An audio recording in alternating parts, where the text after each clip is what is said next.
जय। श्री भागवत महारानी की जय।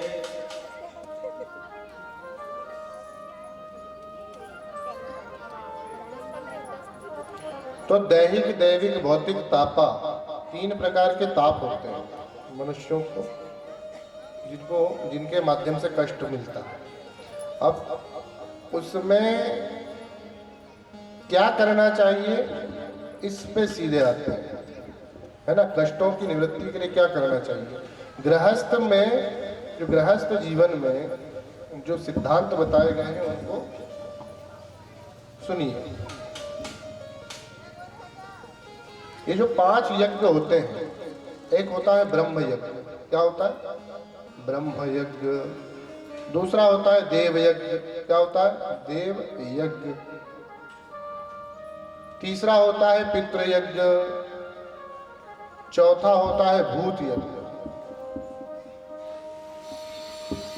और 5वां होता है मनुष्य यज्ञ। जो 3 ताप है, दैहिक दैविक भौतिक ताप, इन 3 प्रकार के तापों से, अर्थात इस 3 प्रकार के तापों में सभी प्रकार के कष्ट आ गए, है ना। ये जो 3 ताप होते हैं, इनमें सभी प्रकार के कष्ट आ गए। तात्पर्य कहने का, शारीरिक कष्ट, मानसिक कष्ट, प्रकृति के द्वारा आया हुआ कष्ट, जैसे प्रलय हो जाती है, भूकंप आ जाता है, प्रलय भूकंप आ जाता है, ज्वालामुखी कहीं खुल फट रहा है, इस प्रकार की विपदाएं, आपदाएं, कोई बीमारी फैल गई, संपूर्ण विश्व में फैल गई, इस प्रकार की आपदा। और फिर एक व्यक्ति को स्वयं बिजली, पानी, आग, सर्प, इनसे जो डस लेते हैं या इनसे जो घातक दुर्घटनाएं हो जाती है वो, फिर बीमारियां, फिर बीमारियों के अलावा भी बच्ची का विवाह बहुत दिन हो गए नहीं हो रहा है, बच्चे का विवाह हो तो गया है परंतु संतान नहीं हो रही है, बच्चे का विवाह भी हो गया, संतान भी हो गई है परंतु कोई काम धंधा नौकरी नहीं है, बच्ची का विवाह तो हो गया है परंतु उनके यहाँ पर भी संतान नहीं है। अच्छा, बच्ची के यहाँ संतान है, विवाह हो गया है परंतु घर में उनके क्लेश रहता है। ये जितने भी ताप हैं, ये सब 3 इन तापों के अंतर्गत आते हैं, दैहिक दैविक भौतिक तापा। इस प्रकार के तीनों तापों के अंदर आ जाते हैं। अब इसका उपाय क्या है तो फिर से बता देता हूँ। 5 यज्ञ, गृहस्थ जीवन में 5 यज्ञ किए जाते हैं। बोलोगे साहब, यज्ञ, यज्ञ शब्द का तात्पर्य होता है जब अनुष्ठान हम करते हैं, और गृहस्थ जीवन में दैनिक अनुष्ठान बताएंगे, दैनिक यज्ञ बताएंगे। एक बताया गया है ब्रह्म यज्ञ, फिर से बता रहा हूँ क्योंकि हम यहाँ पर बैठे हुए हैं तो सब पूरा बता स्पष्ट रूप से, भाई ऐसा ना हो कि कोई बात अधूरी रह जाए, या अधूरी रह भी जाए तो चलो उसका इतना तो समझ में आ जाए कि हाँ क्या बात चल रही थी।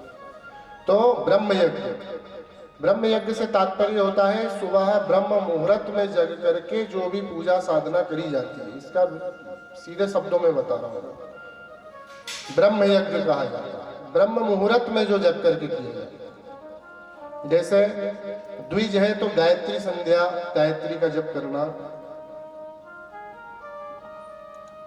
उसके अतिरिक्त कोई है तो सुबह ब्रह्म मुहूर्त में उठ करके गुरु के द्वारा दिए गए मंत्रों का जाप करना। पर कब? ब्रह्म मुहूर्त में, इसे ब्रह्म यज्ञ कहते हैं। ठीक है, सुनना ध्यान से। एक सज्जन कह रहे थे किसी गुरुदेव जी से कि गुरुजी मुझे ब्रह्म के दर्शन करने। किसके? ब्रह्म के, पर ब्रह्म जो 14 भुवन एक पति होई, 14 भुवनों के स्वामी ब्रह्म के दर्शन करने। तो गुरुजी ने पूछा, बेटा कितनी बजे जगते हो? तो बोले, गुरुजी जल्दी जगता हूँ, 9-1 बजे तो जगी जाता हूँ। तो गुरुजी ने कहा, बेटा कभी 5 बजे जगे हो? तो बोले, नहीं, अभी तो एक आधी बार कहीं जबरदस्ती किसी ने उठा दिया हो तो बात अलग है, बाकी का अभी तक तो बोले, बेटा जब तूने ब्रह्म मुहूर्त के दर्शन कभी नहीं करे जीवन में, ब्रह्म मुहूर्त के, तो ब्रह्म मुहूर्त सुबह होता है, उसके कभी जीवन में दर्शन नहीं करा तूने, जो कि तेरे ही हाथ पे, ये तो तुम्हारे ही हाथ पे काज है। ब्रह्म मुहूर्त में जगने में किसी का दूसरे का थोड़ी ना सहयोग लगेगा, या गुरु ज्ञान देगा तो ही ब्रह्म मुहूर्त में जगा जा, नहीं, वो तो आपका स्वविवेक है। आप कभी ब्रह्म मुहूर्त में जगे नहीं, ब्रह्म के दर्शन किए नहीं, उगते हुए सूरज की लालिमा को आपने कभी देखा नहीं, क्या दिव्यता होती है, क्या तेजस्वता होती है। और जिसने सूरज को बनाया है उस ब्रह्म के दर्शन करने के प्रयास में लगोगे तो फिर कैसे काम चलेगा? पहले छोटा स्तर पार करो, फिर उसके बाद चलता है। तो पहले सबसे पहले ब्रह्म मुहूर्त में तो उठा जाए। तो ब्रह्म यज्ञ से सीधा तात्पर्य मैं मेरे व्यक्तिगत एक जो अनुभव से बता रहा हूँ कि जो ब्रह्म मुहूर्त में जो कार्य, जो पूजन या अनुष्ठान या अपने गुरुओं का मंत्र किया जाता है उसे ब्रह्म यज्ञ कहा जाता है। यज्ञ, ब्रह्म यज्ञ। फिर दूसरा है देव यज्ञ। अब देव यज्ञ क्या है? तो देव यज्ञ है जो हमारे घर में हमने मूर्तियों को प्रतिष्ठित कर रखा है।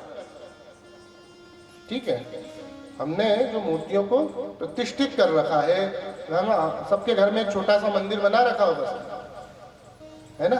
सबके घरों में एक एक मंदिर तो रहता ही है।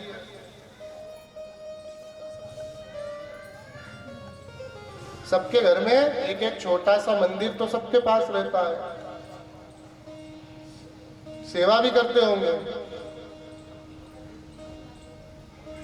तो वो जो देव हैं उनकी जो सेवा होती है, जो पंचोपचार पूजन, पंचोपचार पूजन में 5 प्रकार की चीजों से जो उपचार किया जाता है। अष्टोपचार पूजन जो 8 प्रकार की चीजों से पूजन किया जाता है। षोडशोपचार पूजन 16 प्रकार की चीजों से जो पूजन किया जाता है। इस प्रकार से आप आपके सामर्थ्य अनुसार जो दैनिक भगवान का पूजन करते हो वो देव यज्ञ में आता है, उसे किया जाता है। दूसरे सरल शब्दों में सुनिए, जो आपने घर में मंदिर देवता प्रतिष्ठित कर रखे मंदिरों में, अपने घर के मंदिरों में, उन मंदिरों के देवों की पूजा देव यज्ञ में आता है। उसके बाद आता है पितृ यज्ञ। क्या आता है? पितृ यज्ञ। ये दैनिक जीवन में करना ही है, सुन लो, ये दैनिक यज्ञ किए जाते हैं।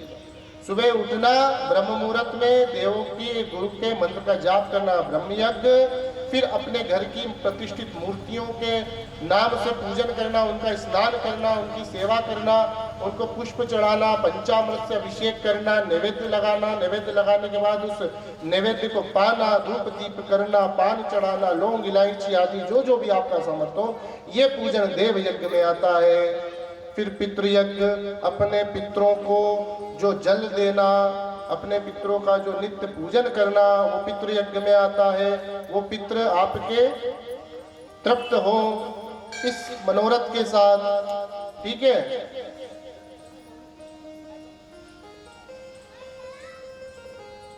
और सबसे महत्वपूर्ण होता है एक जो कुल देवी माता जी जो है, कुल देवी, और एक जो पितृ देवता है, ये 2 थाने हैं। क्या है? थाने समझो। एक उदाहरणात्मक, जैसे कभी आपको बंदूक का लाइसेंस बनवाना हो, बंदूक का तो ठीक है, पासपोर्ट भी बनवाना हो, या इसके अतिरिक्त कोई भी प्रशासनिक इस प्रकार के जो कार्य होते हैं, तो उस पर रिपोर्टें जाती है, मतलब आपका चरित्र कैसा है, आप कैसे हैं, क्या है, कहाँ, तो वो आपके नजदीक के थानों से जाती है।